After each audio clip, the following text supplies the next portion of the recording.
If you've ever experienced a single moment that completely changed how you understood yourself, then what I'm about to share will make sense to you.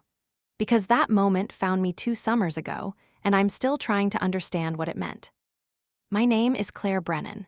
I'm 49 years old, mother to 2 adult sons, and I've lived in the same suburban neighborhood outside Denver for almost 20 years. It's the kind of place where children still ride bikes down quiet streets and neighbors wave from their front porches. For 2 decades, my life followed a comfortable pattern. Wake at 5:30, coffee while checking emails, middle school classroom by 7:15. My sons, Nathan, 23, and my younger boy, Tyler, who just finished high school, had grown into good men. My husband, David, traveled constantly for his consulting work, usually gone for weeks at a time, home for brief intervals between assignments. It was predictable, it was stable, it was safe. Until one July evening, when everything changed. We'd organized a celebration for Tyler's acceptance into university. The backyard filled with young people, music echoing off the fence, the grill smoking in that familiar way it always did when the breeze shifted. Nathan brought friends from his old circle. Tyler invited several classmates, including someone I'd met only once before, a young man named Jordan, 19 years old.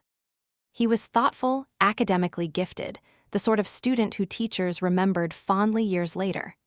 I'd seen him at graduation a few weeks prior, but barely recognized him now. He'd grown taller, more composed, though there was still something uncertain in his manner. I spent the evening doing what I always did, making sure everyone had what they needed, keeping the cooler stocked, clearing plates. Occasionally, I noticed Jordan watching me from across the yard, his expression unreadable, quickly looking away when our eyes met. I assumed it was just the awkwardness of being 19 and unsure of yourself. By 10 o'clock, most of the adults had gathered inside. The younger crowd claimed the basement, their voices and laughter drifting up through the vents. The party was winding down, so I started collecting abandoned cups and plates, those deeply ingrained habits that come with years of raising children. That's when it happened. The bathroom down the hall, the door was slightly ajar, a sliver of light cutting across the hardwood floor. I pushed it open the way I had countless times before, expecting it to be empty. It wasn't. Jordan stood there, frozen, clearly in the middle of something intensely private. Something involving an item of mine, something personal, that he absolutely should not have been near, let alone holding. I didn't say anything. I couldn't. I simply stood there for what felt like an eternity but was probably only seconds. Then I eased the door closed, 1 silent inch at a time, my heart hammering so violently I thought everyone in the house must hear it. For the rest of the evening, I performed perfectly. Laughed at jokes, told stories around the fire pit, hugged guests goodbye with warmth and ease. But beneath that practiced exterior, everything had fractured. A door had opened, one I couldn't close just by pretending I hadn't seen through it. The next morning, a text message arrived on Tyler's phone. Left my jacket. Okay if I grab it. I placed it on the front steps. No note, no interaction, no acknowledgement of what I'd witnessed. Then, later that day, my own phone buzzed with a message from an unfamiliar number. Mrs. B, can we talk about what happened? I need to explain. My stomach twisted. Every instinct told me to delete it, to pretend I'd never received it, to let the whole thing fade into uncomfortable silence. But something else, curiosity, confusion, and an emotion I couldn't quite identify, made me hesitate. Before I fully processed what I was doing, I'd already typed a response. Trail parking lot at Riverside Park. Tomorrow morning, 6:30. I rehearsed what I'd say during the entire restless night. I'd be firm but compassionate.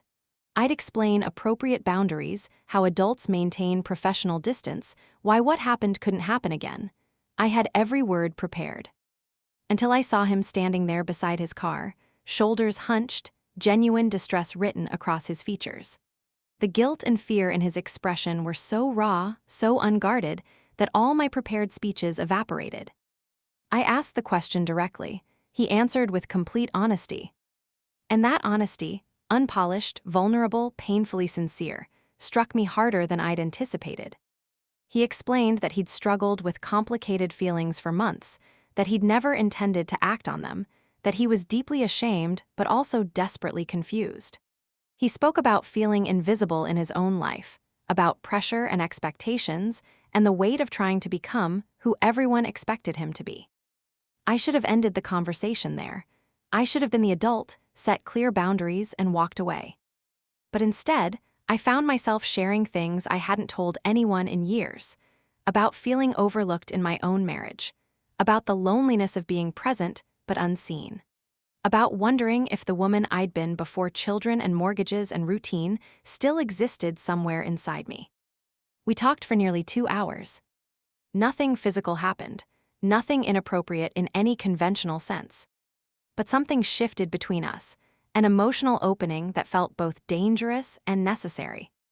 One conversation became 2, then 3, always in public spaces, always during daylight hours. A bench near the reservoir at dawn, a quiet corner of the botanical gardens, a picnic table in a state park 20 miles from town where we wouldn't encounter anyone we knew.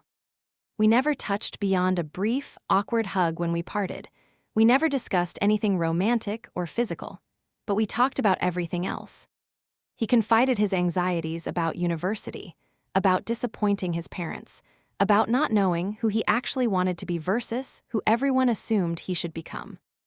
I shared my fears about aging, about becoming irrelevant, about having built a life that felt increasingly hollow even though it looked perfect from the outside. We weren't lovers, we weren't even friends in any traditional sense. We were 2 people who'd accidentally found in each other a mirror that reflected back something honest and unjudged. I knew it was wrong, not in action, but in intention. Not in what we did, but in what we felt. Emotional intimacy can be just as transgressive as physical intimacy when it exists in the wrong context, with the wrong person at the wrong time. By late August, Jordan was preparing to leave for school. We met one final time, sitting on a hill overlooking the city as twilight painted the sky in shades of amber and violet. He thanked me for listening, for not judging him, for treating him as someone whose thoughts and feelings mattered, for seeing him as more than just a confused teenager. I thanked him for reminding me that I still existed beyond my roles as wife, mother, and teacher, for showing me that parts of myself I thought had disappeared were simply dormant, waiting to be acknowledged. Then he drove away in his father's sedan, taillights growing smaller until they vanished around a corner. Life resumed its normal patterns. David continued traveling. I returned to school preparations for the fall semester. Nathan moved into an apartment across town. Tyler packed for university. No one ever knew. There was nothing to know, really, at least nothing that would make sense if explained to someone who hadn't lived through it. But sometimes, during those early morning hours when the house is still quiet and I'm alone with my coffee, I feel the weight of those summer conversations settle over me. Not regret, exactly. Not longing. Something more complicated. A recognition of how easily boundaries can dissolve when 2 people are lonely enough, lost enough, hungry enough for genuine connection. A reminder that emotional affairs exist in spaces that have nothing to do with bedrooms or secrets whispered in the dark. A realization that sometimes the most dangerous intimacy is the kind that makes you feel truly understood for the first time in years. 3 months after Jordan left, I found myself sitting in our bedroom late one night, David asleep beside me, scrolling through old text messages I should have deleted. Nothing incriminating, just fragments of conversations about books and fears and small observations about the world. I thought about how I'd felt during those summer mornings, alive in a way I'd forgotten was possible. Not because of Jordan specifically, but because of what our conversations had reflected back to me, evidence that I was still capable of deep thought, complex emotion, and meaningful connection.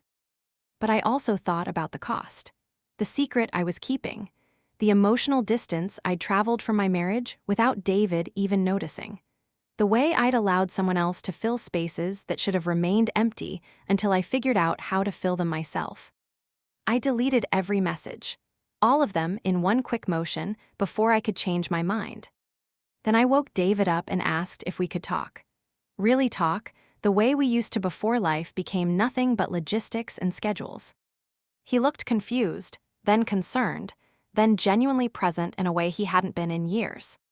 We talked until dawn, about loneliness within marriage, about becoming strangers who shared a mortgage and a last name but little else, about whether we wanted to fight for what we'd built or acknowledge that we'd drifted too far apart to find our way back.